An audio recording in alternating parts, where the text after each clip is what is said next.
Father Laurence, we seem to be living in a more conflicted time than ever, a time when forgiveness and reconciliation are far from everyday thoughts.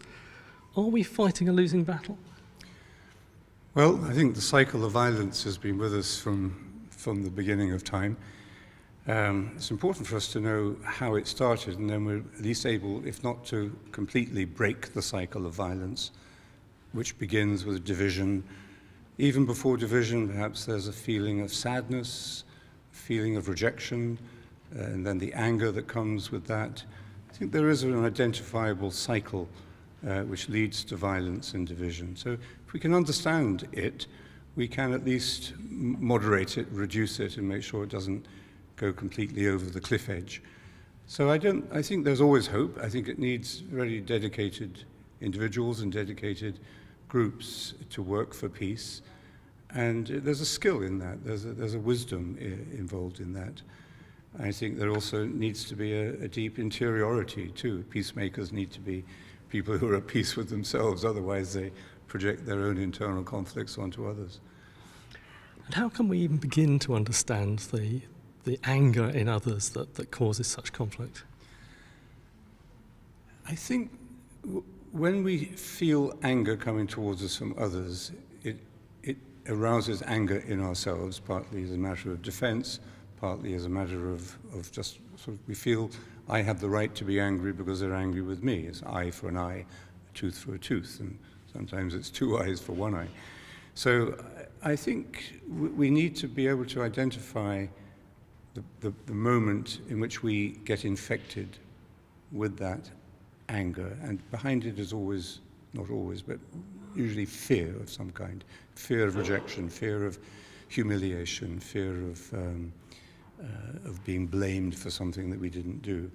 So we have to see that in ourselves, first of all, and also recognize, as Jesus said, look at the plank in your own eye before you try to take the piece of dust out of another person's eye. So there has to be a will based upon self-knowledge. You have to have enough humility, which is if you know yourself in this sense of self-knowledge, then you will be humble because you know your faults, you know you're not perfect, and you know that even though at times you may want to take revenge or react, that right doesn't belong to one side of an argument, and also that might is not right. So just force or even winning an argument is not the way to make peace or come to reconciliation. It's something deeper, more human and more subtle, more spiritual than that. 100 years on, how relevant is forgiveness and reconciliation for the events of a distant past? Well, I was actually in Flanders Field a few days ago, and I was visiting the site where the first rapprochement took place, between at the beginning of the war, before the war got really insane. It was always insane, but it became totally demonically insane, of course.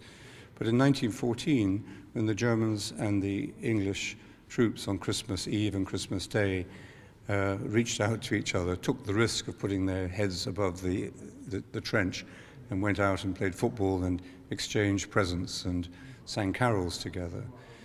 So I think we need to remember those kind of details from those historical stories that form part of our textbook history, and never to lose touch with the humanity involved. Because if history focuses not just upon the geopolitical causes of the First World War, but upon the humanity of the people who were fighting, and their natural tendency to reconcile. It's just a natural human tendency to step outside or out of the trench and come into the middle ground, the no man's land, but it's really every man's land when that happens. So it's very important that we remember the history, that we remember, but also that we don't glorify the past. I mean, I always feel a slight cringe, when all the memorials that are set up for the war and especially to the generals, who fought in the wars. And you go into even to St. Paul's Cathedral, it looks like an assembly of war memorials, of the empire, really. Not altogether, I shouldn't say that, but there's this terrible tendency to glorify war, and it's a way of denying the sin of it and the shame of it and the blasphemy of it, really, especially when religion in any way glorifies it. I remember after the Falklands War, I think it was the Bishop of London or the Archbishop of Canterbury at the time, prayed for the dead on both sides, and I think Margaret Thatcher called him a wimp for doing that. So I think, religion in any form has to identify the fundamental inhumanity of violence, that it is a perversion of the human.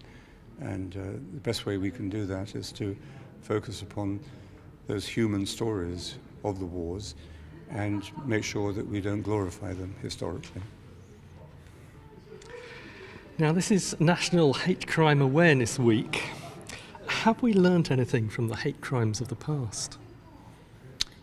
Well, I don't know. I think we have the potential to learn from them, but it's also very easy for us to create platitudes or to become politically correct, and then that often creates the conditions for the kind of populism or the racism that people say, I don't want to be pushed into the way I use language and so on. So there's that very subtle, important way in which we have to be careful, I think, how we use the laws to control hate crime. Clearly, there has to be a limit beyond which you cannot go. But I don't think laws are going to get to that, to the cause or the root of that tendency.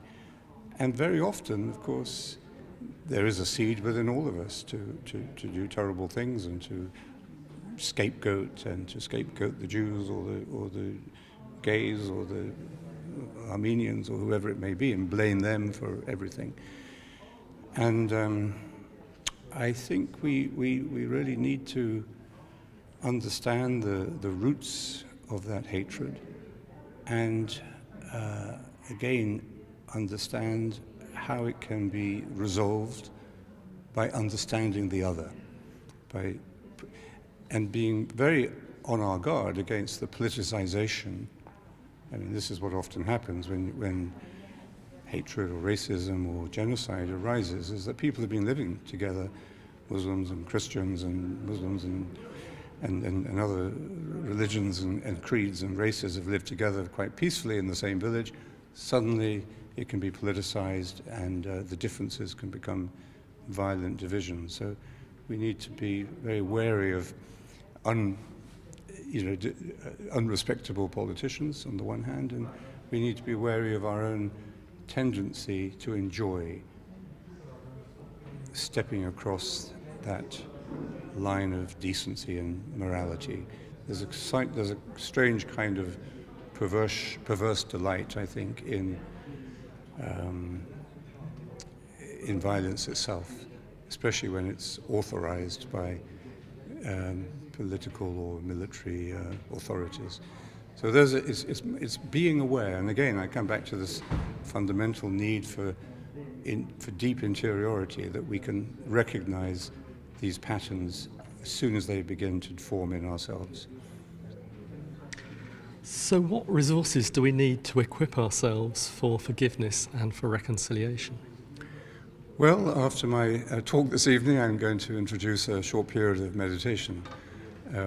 Personally, I feel that if we can find that true self, or the depth of that interiority, through stillness, through silence, through the simplicity of this contemplative practice, it has a transformative effect both upon the individual and upon the society and the organizations we belong to. And it's a very interesting and perhaps historically quite unprecedented discovery that we now can see that children understand intuitively what meditation is. They can meditate. They love to meditate. and we're teaching it through our community. We're teaching it in 30 countries now in the classroom. And as the Dalai Lama once said, the world would be changed if every child could be taught to meditate. Of course, if that is to happen, then there have to be enough teachers of our age and younger to be able to teach the children. But that's a very practical and transformative, not only an insurance against repeating the violence of the past, but also a way of healing the wounds of the past that still remain with us.